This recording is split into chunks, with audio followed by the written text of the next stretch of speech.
Le dernier jour de l'an 2006, et moi, Kevin, j'ai décidé que ce serait mon grand jour pour faire mon entrée dans ce monde. J'ai transformé des infirmières en choristes. Tout se passe à l'hôpital général décombité, Oloa, quand les contractions de ma mère adorée ont commencé. Ils étaient sûrs que cela devait se passer comme d'habitude, sans connaître le film d'action qu'ils allaient tourner. Tout était prêt pour un accouchement ordinaire. Sauf que moi, j'étais pas prêt. J'étais encore en phase préliminaire. À 15 heures, les infirmières ont débuté les festivités. Maman a sorti toute sa force de femme pour pousser, mais rien. Après environ 1 heure d'effort, Kevin n'était pas prêt de sortir. Fatigué et épuisé, maman était à bout de souffle. Les infirmières ont paniqué, confuses de la situation. Elles étaient dépassées.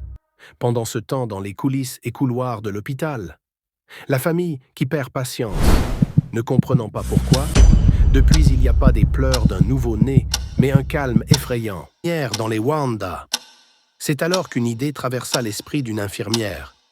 Elle a commencé à chanter des cantiques, le samba binga et toutes sortes de chansons religieuses.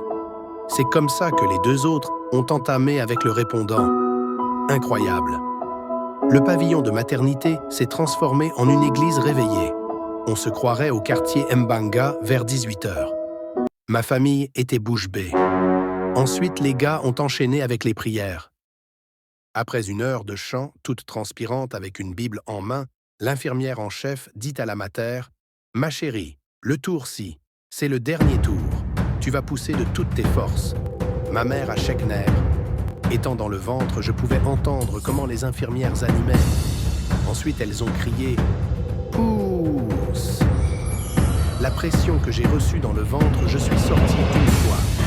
Moi-même, j'ai rien compris. Au début, je voulais pas pleurer parce qu'un homme ne pleure pas. Mais façon, elles m'ont fait sortir.